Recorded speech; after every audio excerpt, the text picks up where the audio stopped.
the lectures on the web. You use it much? You find it useful? Find it something that you can send you to sleep if you've got insomnia? So we'll continue to put them on in that case if they're useful. Okay. Well, today we're going to take a little bit of a different tack in our discussion of viruses. And we're going to talk for 3 lectures about viruses that can cause tumors and also HIV/AIDS. And there are only 2 PowerPoint presentations for the 3 lectures, and at some stage in tomorrow's lecture, if I don't get through all the tumor virus stuff today, then you'll have to switch over to the other PowerPoint. But we're continuing on our talk about viruses, and you heard quite a bit about viruses now. Most viruses have a pretty simple aim in life, which is, like most other organisms, to produce more viruses. And so they replicate. Very often they will lyse the cell, and out of the cell will come new viruses, which can go on and infect new cells to make more viruses. So this is called the lytic life cycle, and to make a new virus, you need to express all of the viral proteins in order to make a new virus, the structural proteins and also those proteins that are necessary to control the production of structural proteins and replication of the viral genome. However, there are certain viruses that exhibit a different kind of lifestyle. And these are often referred to as the tumor viruses. And in this case, the virus gets into the cell, but it does not produce new versions of the virus, even though it may well be capable of producing new versions of the virus. And instead, it integrates usually its nucleic acid into the host chromosomes, where it can reside for an indefinite amount of time. Now, later on, if that is a whole virus, it can, under changed circumstances, produce new virions and lyse the cell, get out of the cell. Or, by taking up residence within the cell, it can transform the cell. It can alter the properties of the host cell. Now, as I said, sometimes that latency may terminate and produce new viruses. But in that case, the whole virus must be there in order to make a whole virus, progeny virus. Now, during the process of transformation, during this latent lifestyle, some virus proteins get expressed, and these, in many cases, are the early functions. These are the functions that the virus uses to turn on the synthesis of nucleic acid inside the host cell in order that it may replicate its own genome. There are control proteins. You've heard about early and late proteins in viruses. The early ones are the control proteins, which change the environment inside the cell to the advantage of the infecting virus. The late ones tend to be the proteins that will form the true progeny viruses. So during transformation, you're not making any viruses, and therefore the structural proteins of the virus are not expressed, but many of the early functions are. And these change the properties of the host cell to transform it. And very often, since these are proteins that change the nucleic acid metabolism of the cell, what you see is loss of growth control. And if these cells are things like epithelial cells, and most, if not many, if not most tumors are tumors of epithelial cells, they will exhibit changes in their cell surface proteins, which will allow the cell to become less adhesive to its surrounding cells. The cell becomes more motile. It can invade other tissues and have all the properties that you expect of a transformed cell. And of course, what we see in the patient is its ability to form tumors, in which viral genes interfere with the control of cellular replication. And very often we also see that the integration of the virus, the residence of the virus within the host cell, causes changes in the chromosomes. And that can be just aberrations, which I'll talk to you about a little later on, breaking up of the chromosomes at certain places.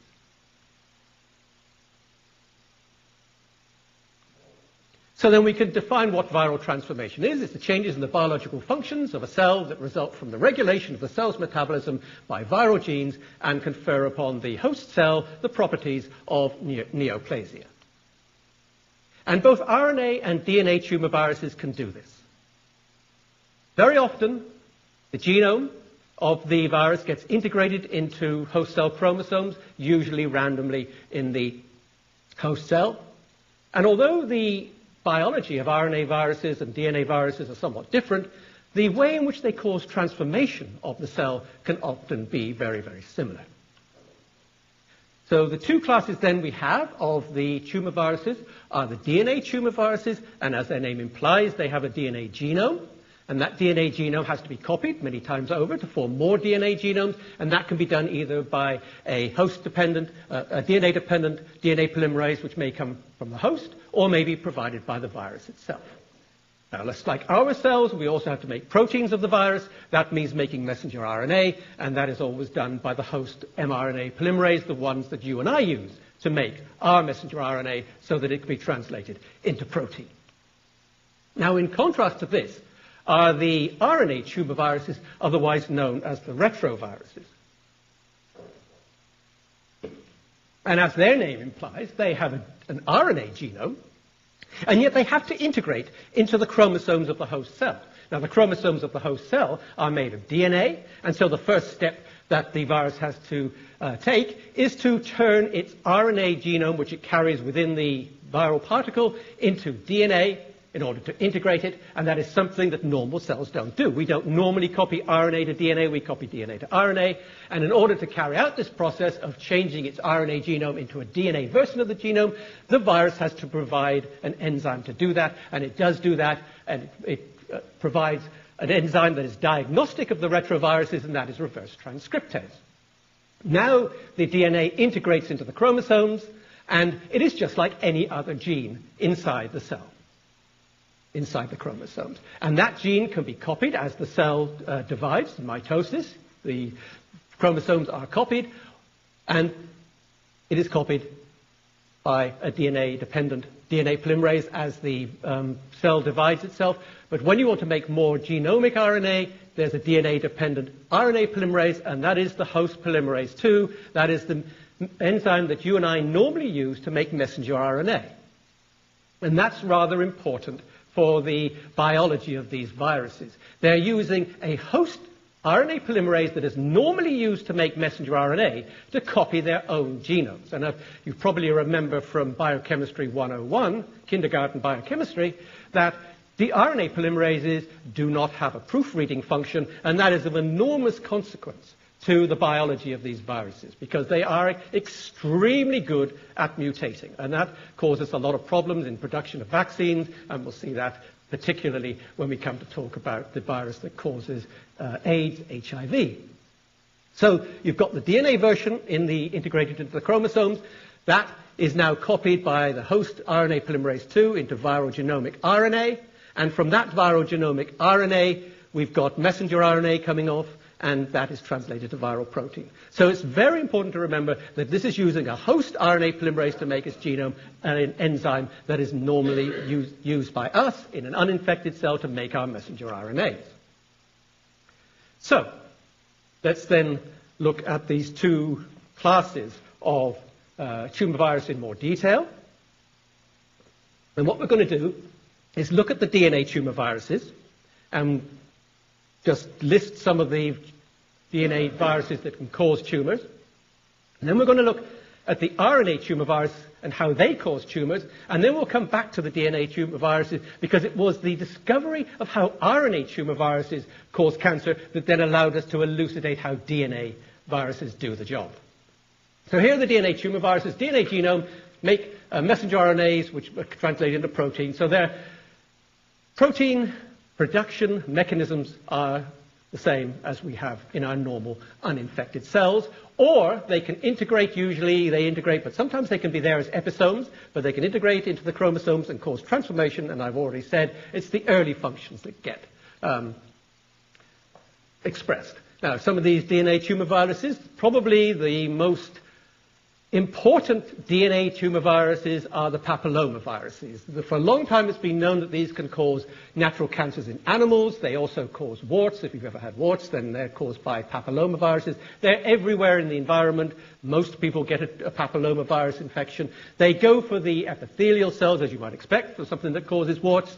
And so most tumors are in fact malignancies of epithelial cells.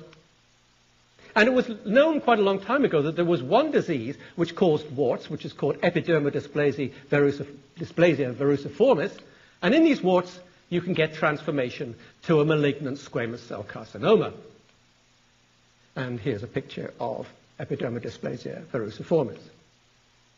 But papillomaviruses have been implicated in much more common, in fact very common, tumors in urogenital cancer, in which a wart may transform into a malignant cell. And papillomaviruses were originally implicated in cervical cancer on epidemiological grounds, but now we have far better evidence to suggest very strongly that papillomaviruses are indeed the causative agents of cervical cancer. And probably other histologically similar cancers are caused by papillomaviruses, including those of the esophagus, lung, and larynx. In fact, people have estimated that maybe 10% of human cancers are caused by papillomaviruses. Now, there are lots of types of papillomaviruses, and many of us in this room will be infected by certain types of papillomaviruses. Last time I looked, there were about 50 of these things, and the most common, causing warts, etc., are types 6 and 11. But most people clearly don't go down with a papilloma-caused tumor, and most cervical, vulvar, and penile cancers are associated with rarer forms of the papillomaviruses, particularly types 16 and 18. And 70% of penile cancers are associated indeed with these two types of papillomavirus. So these are epidemiological studies looking at correlations between infection of tissue, infection of biopsy specimens, and the presence of the virus. But nevertheless, it's quite clear that these particular papillomaviruses, 16 and 18, transform human keratinocytes, which is what you might expect. And now we've got an extremely effective vaccine that's just come out. It's called Gardasil, and it's a quadrivalent recombinant vaccine. These are proteins made in yeasts, and they contain proteins from types 6, 11, 16, and 18, and it's an extremely effective vaccine. So it looks pretty clear that papillomaviruses indeed are responsible for things like cervical cancer. Polyomaviruses, you've heard a little bit about polyomaviruses. The archetypal polyomaviruses was SV40. Many people of Dr. Mayer's age have received SV40 because it was a contaminant in the very early strains of the Salk polio vaccine. So the people were, that was because the Salk polio vaccine was and still is made on monkey kidney cells.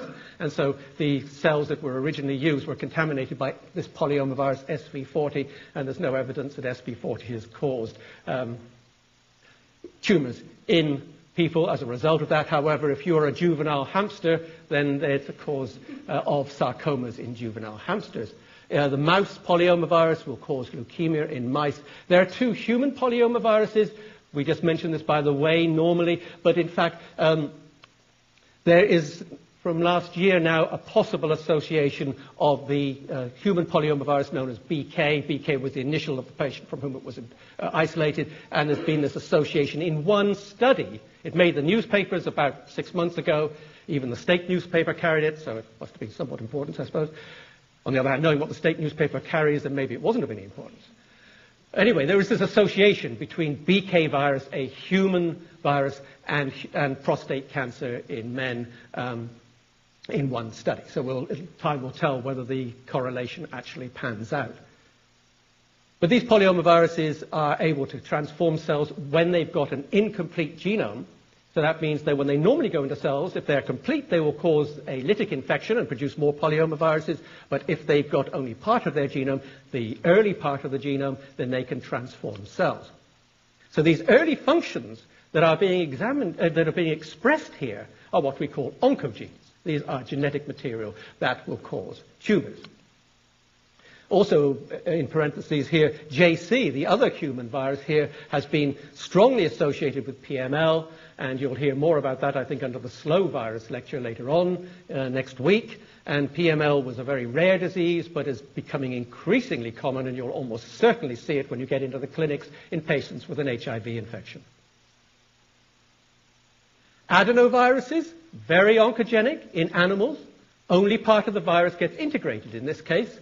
And as you might expect from what I've been saying so far, it's those early functions again. The functions that allow the virus to usurp the DNA synthetic functions of the host cell. And these are known as the E1A and the E1B. So these parts of the virus here are known as the adenovirus oncogenes.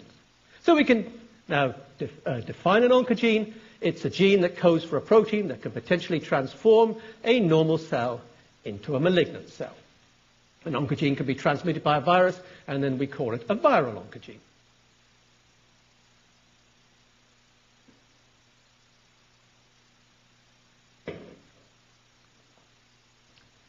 A little bit different are the herpes viruses. The very first human tumor virus was a herpes virus. The very first human tumor virus to be discovered was a herpes virus. There's a lot of evidence that they're involved in several human cancers. Some are extremely tumorigenic. They are found integrated into the DNA of tumor cells, but in a minority very often of the tumor cells or the cells in a tumor, and there's been this idea that they've had sort of a hit-and-run mechanism of producing cellular transformation. The very first virus to be discovered as a human tumor virus was Epstein-Barr virus. And this is a strange virus because it has a different effect according to where you live.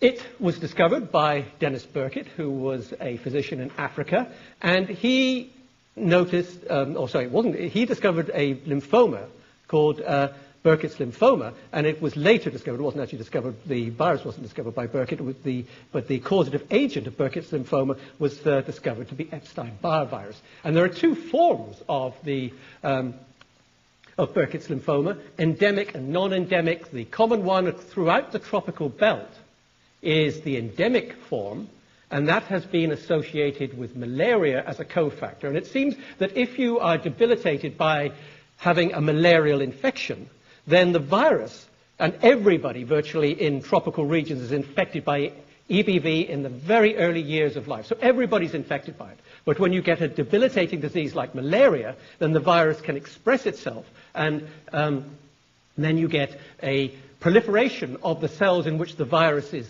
resting, is living, and those are the B lymphocytes, and you get Burkitt's lymphoma. The non-endemic is what you find outside the tropical belt, and in fact there are sporadic cases all over the world of non-endemic Burkitt's lymphoma, not as strongly correlated in certain regions, particularly in North America with Epstein-Barr virus, but nevertheless there is a correlation between non-endemic and Epstein-Barr virus. But there's a very strong correlation in the endemic tropical belt-associated Burkitt's lymphoma. Here's a child with Burkitt's lymphoma up here. Now, this is the Burkitt's lymphoma. The endemic form is found in the tropical regions of Africa, the Caribbean, and also places like New Guinea. We think malaria is associated with this because those are the regions where you get malaria. And in places like New Guinea, where there have been very extensive eradication campaigns for mosquitoes, as a result, the incidence of malaria has gone down. The incidence of Burkitt lymphoma has also gone down. Now, if you are in Southeast Asia and you're infected very early in life by Epstein-Barr virus, the more likely cancer that you'll get is nasopharyngeal cancer, nasopharyngeal carcinoma. And we don't know why, that in these areas the predominant carcinoma is this one. It could be something to do with the diet, eating smoked fish. It could be something to do with the genetics of that population, different HLA antigens, etc. But nasopharyngeal cancer in Taiwan is the most common cancer in men and the third most common cancer in women. And that is caused by Epstein-Barr virus.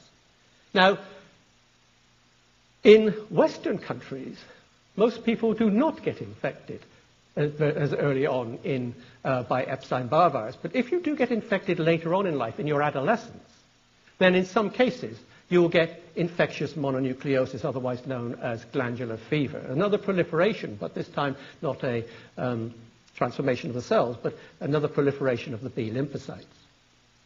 So you don't see glandular fever in underdeveloped countries because everybody has gotten a subclinical dose of the virus, or at least has had a subclinical infection by EBV very early in life. We see glandular fever, infectious mono, in Western countries because many people don't get that infection early in life. When you get it in your adolescence, it will give you infectious mononucleosis. Now, another of these herpes viruses that has raised its ugly head in the AIDS epidemic is Kaposi's sarcoma herpes virus, human herpes virus 8, and Dave Gangemi, I'm sure, told you a little bit about that.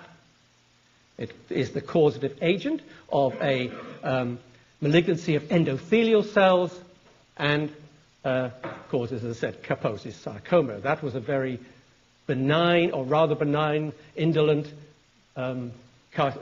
sarcoma that was around in a very small number of people prior to the AIDS epidemic. A very virulent form has now been associated with HIV-infected people. But either way, it appears they're caused by human herpes virus 8. It's also the cause of other malignancies, hematologic malignancies. Multicentric Castleman's disease is also associated with HIV, and in that you get swelling of the lymph nodes all over the body. That's why it's called multicentric Castleman, or multicentric disease. And various other lymphoproliferative disorders seem to be the result of the infection of the patient by human herpes virus 8, Kaposi's sarcoma herpes virus. Now, not everybody goes down with a malignancy when they're infected by this, and not everybody goes down with a malignancy when they're infected by EBV, as we well know. So there are other factors that come in together, probably partially immune suppression, that allows the virus then to cause its transforming effect.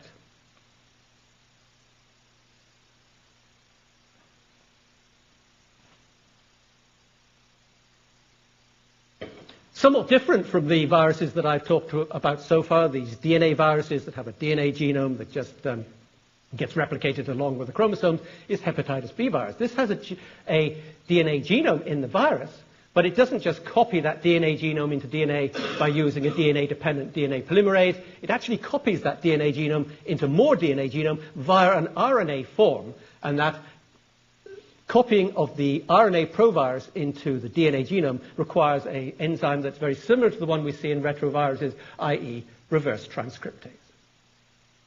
And that, of course, has to be provided by the virus, which it is. You heard quite a lot, I'm sure, in the hepatitis lectures about hepatitis B. Vast public health problem. A large proportion of people in underdeveloped countries are chronic carriers. It's latent for a long time in cells, and there's a strong correlation between HBV and hepatocellular carcinoma. There are a huge number of cases in East Asia of hepatocellular carcinoma every year, and your relative risk is hundreds-fold higher if you are hepatitis B positive. And there's an example of hepatitis B caused hepatocellular carcinoma. So to summarize so far about our friends, the DNA tumor viruses, they can have two lifestyles. They can be lytic and produce new virus. Or they can go to ground in the cell's genome, and they can have a transforming lifestyle, a latent lifestyle in which they exist and replicate along with the cell but don't produce progeny viruses. And then in that case, the only genes that are expressed are the genes that are not those genes for the structural proteins, but the genes for changing the nucleic acid metabolism of the host cell. Now, one thing to note is, of course, these early functions, and I'm saying this because we want to contrast this with the retroviruses, these early functions are the oncogenes, as I've already said, but they are necessary for the production of a new virus particle, for a productive infection. So these early genes can cause transformation, but in order for the cell to produce new viruses, these genes have to be switched on to control DNA metabolism in the cell, and so they are necessary for a productive infection. That's in contrast to the oncogenes that we'll be seeing in the retroviruses. So those are a few of the more important DNA tumor viruses that are known to cause neoplasms in humans. We know that something is special about those early genes that allows the cell to be transformed. But exactly how that happens had to wait until we understood how the RNA tumor viruses cause cancers. So let's now go on and look at the RNA tumor viruses. These are much less spectacular looking viruses compared to some of the beautiful viruses that are DNA tumor viruses, things like the adenovirus. I mean, they're just absolutely herpes virus. They're gorgeous looking things in an electron microscope. These are not particularly good looking viruses. They have, as I said, a RNA genome copied to DNA by reverse transcriptase. That genome now has to get into a chromosome, so the virus also codes for an enzyme called the integrase. Now, these are important virus-encoded enzymes, and they're of great importance because they are the enzymes that we can target for the Achilles heel of the virus, because this is doing something that we don't normally need to do. We don't need to copy RNA into DNA. We don't need to copy we don't need to take bits of DNA and stick them in our chromosomes. The virus does. And so it gives us an avenue of antiviral chemotherapy. And I'll talk to you about that later on in the week. These are virus-encoded enzymes, reverse transcriptase, integrase, and then there is this host-encoded enzyme that we use to make our messenger RNA, RNA polymerase II. And you can see here, there's a budding, these are all membrane-bound. Here it is budding out of the cell. And here is the mature form of the virus, nothing that you would find extremely exciting. And they're pretty small viruses. They normally have genomes of about 10,000 base pairs. And they have 3 genes. So if you're an RNA tumor virus, you can get away with just 3 genes to make more offspring. So they're pretty simple. One gene is called the GAG gene, and that stands for the group-specific antigens, and it really just codes for the internal protein. Another gene is called the envelope gene, and that codes for the envelope glycoprotein. There are usually more than one envelope glycoprotein. In fact, there are also many more internal proteins than one. So the initial primary translation product of these is cut up. A large polyprotein is cut up by a protease into the mature protein. And the polymerase, our third gene here, contains the enzyme, or the gene for the enzyme for that protease. So this is a virus-encoded protease that is used to cleave the initial internal proteins to their mature form. So you get one primary translation product from the GAG, one primary translation product from the pol, and then this protease cuts it up. Now, in the case of the envelope glycoprotein, that also has to be cut up because there's only one primary translation product here. That goes via the endoplasmic reticulum, and that's actually cut up by a Golgi body, host-provided protease.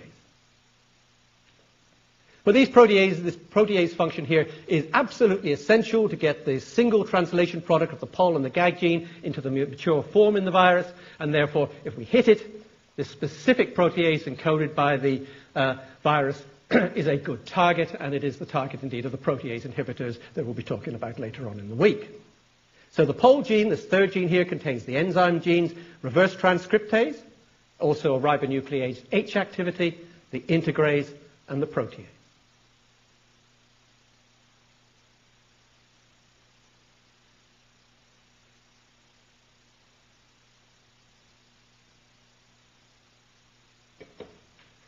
Now, the RNA in the genome, there are 2 copies of it. It's a diploid virus. 2 copies are not complementary. There are 2 positive sense. That's the same sense as the messenger RNA. 2 positive sense RNAs there, capped and polyadenylated. You might expect that. This is being produced by the host cell messenger RNA manufacturing system using RNA polymerase II. So you might expect the RNA to look rather like a messenger RNA, and that's exactly the case. Now, the virus is a positive sense. The virus genome is positive sense, but unfortunately, it's covered in protein in the virus, in the nuclear capsid. And as a result, even though it is message sense, it can't be read as messenger RNA once it goes into the cell. So that means that new messenger RNA has to be made when the virus infects the cell.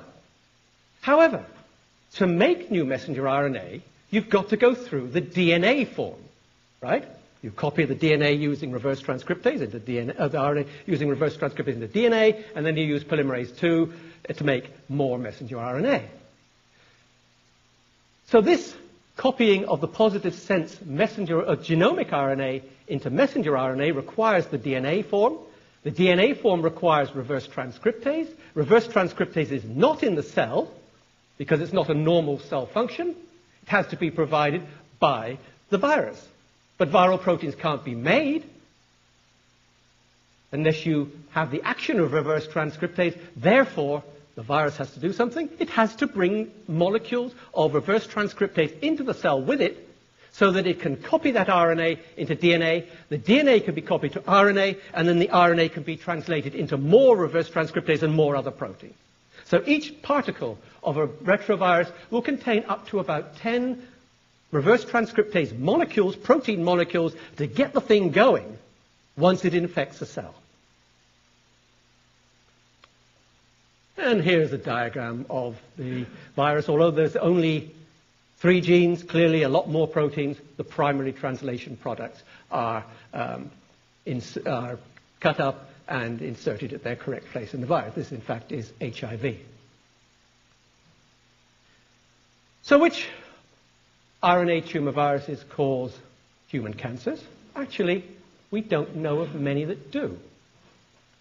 There are 2 groups of retroviruses that are reported. There's actually 3 groups of retroviruses, but one of them we don't really bother to think about. There are 2 groups of important retroviruses, the oncovirinae, and these do cause human neoplasms, and the lentivirinae, which until the 1980s was considered to be primarily a problem in veterinary studies because the archetypal virus was Visna, which is a virus that infects sheep. These have a long latent period. They cause a chronic progressive disease, and that Visna is a chronic progressive disease of sheep. But in the 1980s, HIV, a member of the lentiviruses, was discovered, and so now this has become obviously very important for humans. So which retroviruses cause human cancers? There are really only 2 that are known to do this. In the 1980s, there was a big search for the human cancer retroviruses by a lot of people who thought that there were going to be a lot of them that were discovered, and there was a big race to find the first human cancer-causing retrovirus, but as I said, only 2. They both involve neoplasms of lymphocytes. First one to be discovered was human T-cell lymphotropic virus 1, HTLV1.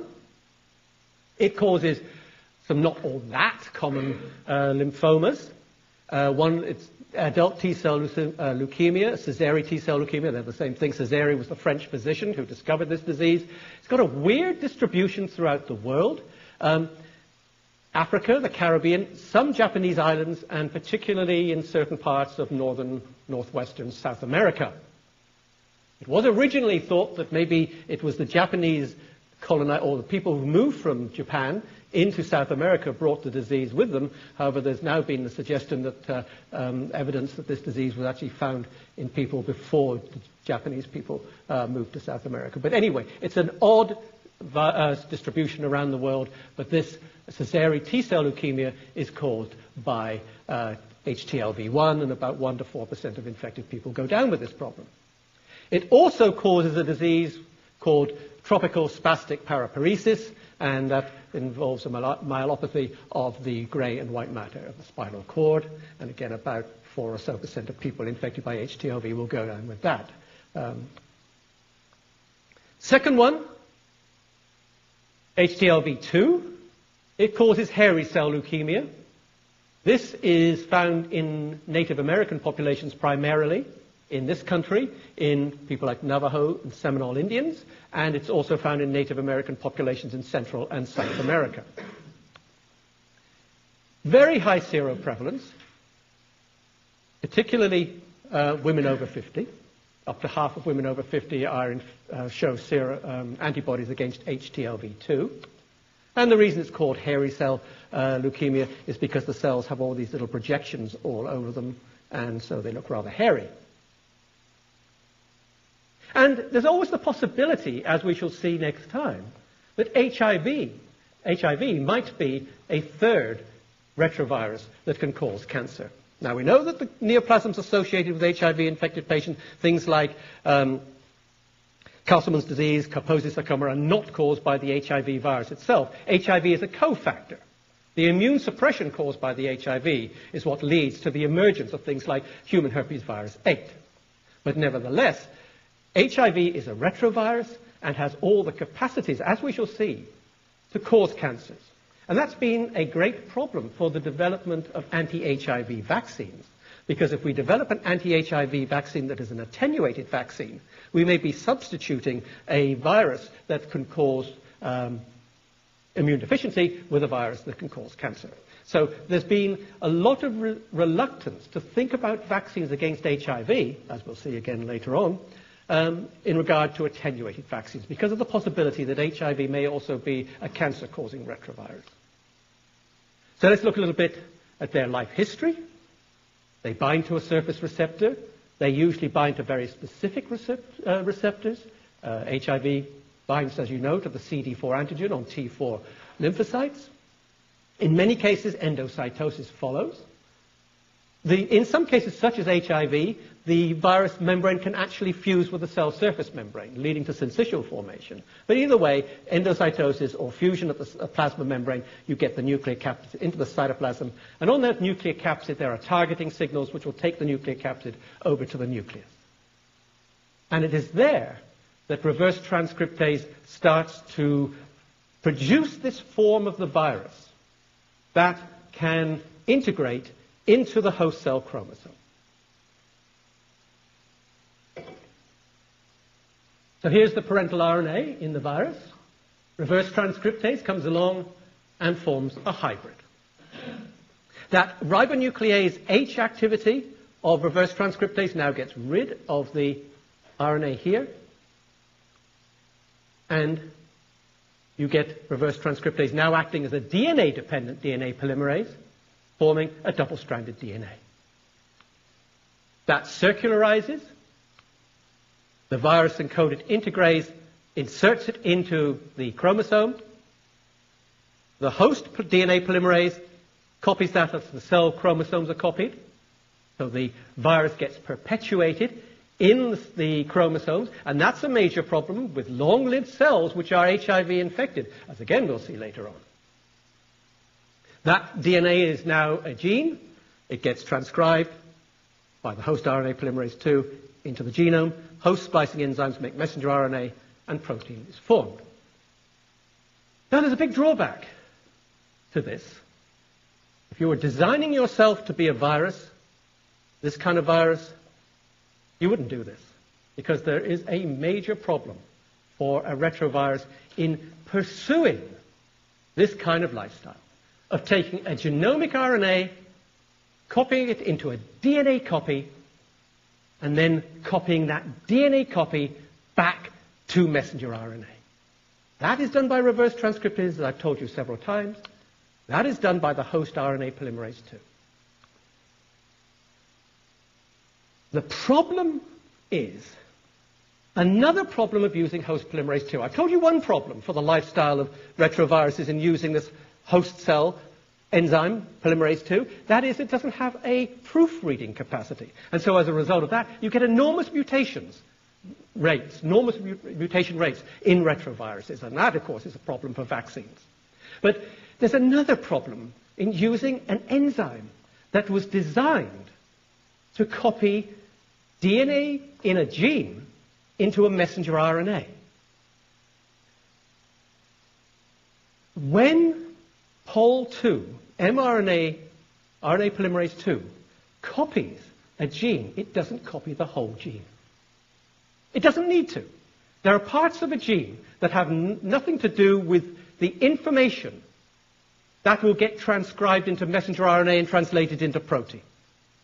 There are parts of a gene which are designed or used to control that process, but the information is not perpetuated into the messenger RNA and translated into protein.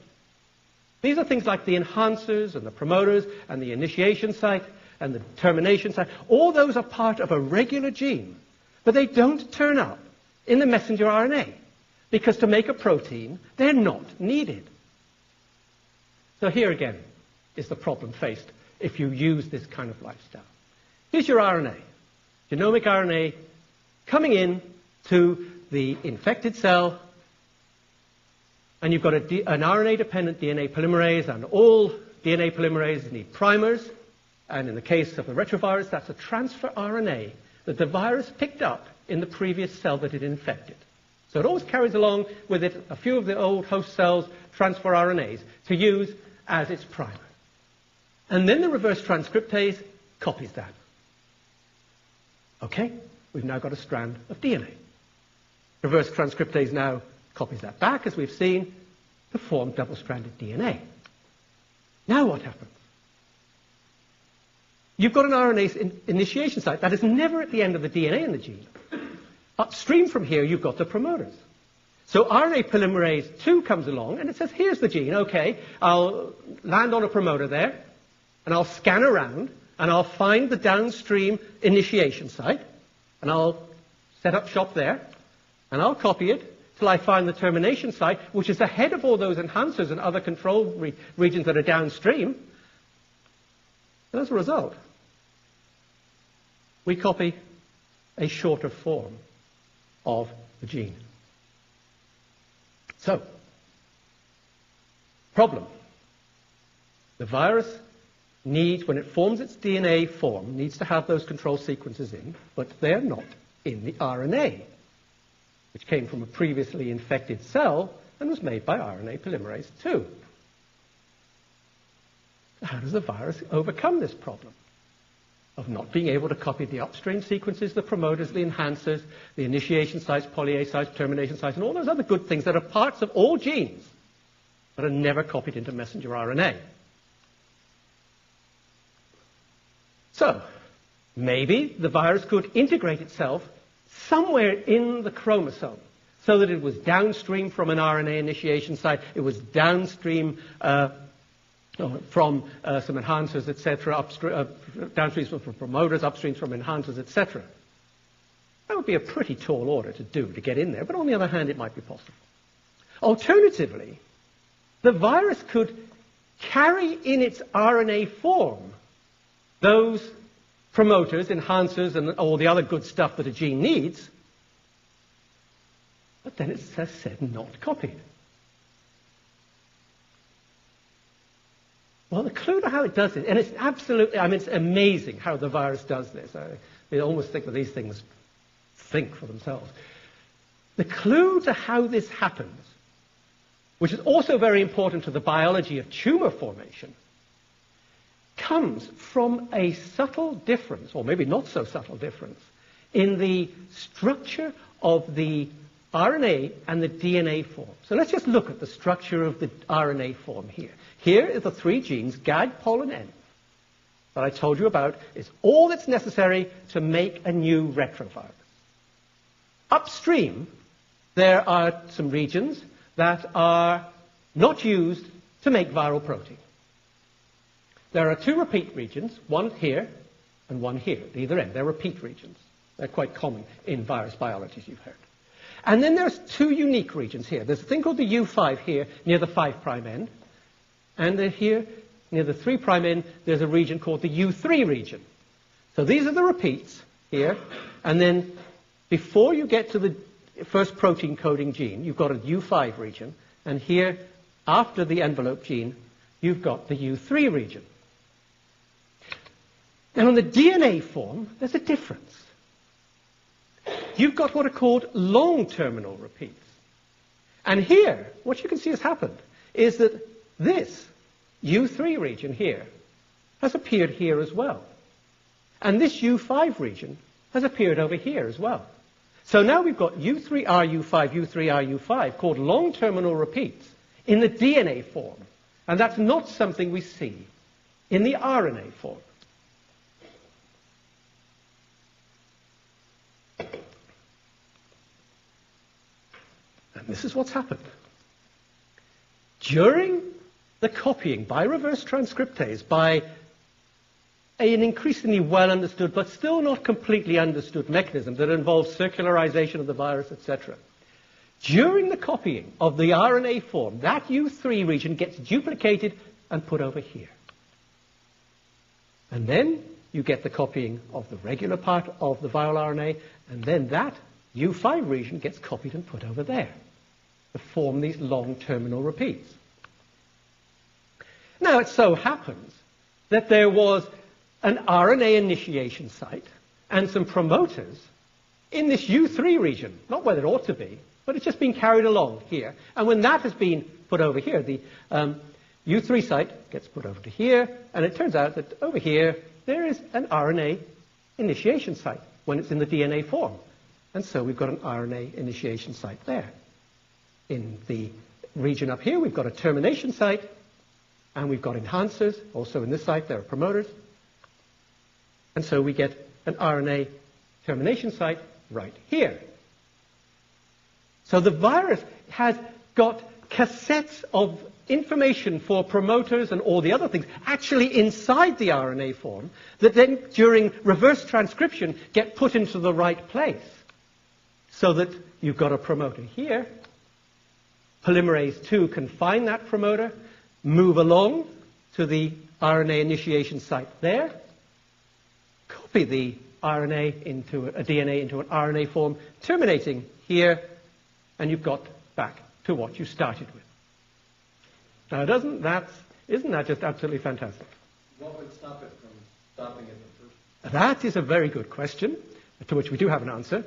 There's a termination site, as you say, here, that in the U5 that gets transposed over here. That U5 there should contain the same termination site, and it does.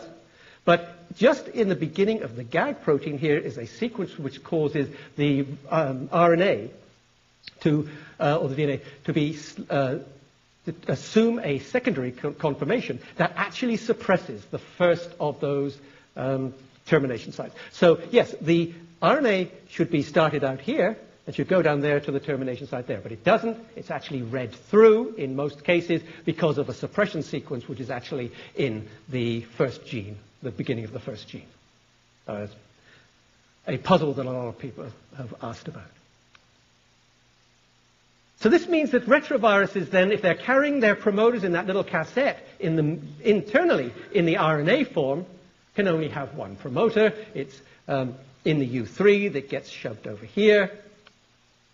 So that means there can only be one RNA read off the gene. Okay? Because there's only one promoter site here, one RNA initiation site that was created in the DNA form at the right place. So only one long RNA can be made from the DNA form. Therefore, you've got to process that RNA, and for that you are going to usurp the RNA processing enzymes in the nucleus of your host cell, the host enzymes. And this explains why the RNA must be positive strand. Because the RNA has to function both as a genome in its full-sized form and also as a messenger RNA, either in its full-sized form or in a spliced form. And in fact, what happens is that genomic RNA, which will be processed, which will be packaged rather into the new viral particles, also acts as a messenger RNA for GAG and POL. Host cell splicing of that messenger RNA cuts out the GAG and POL, gives you the end gene, and then that is translated into the envelope glycoprotein.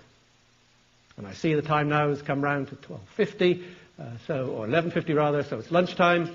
I wish you a good lunch, and I'll see you at a horribly early time tomorrow morning.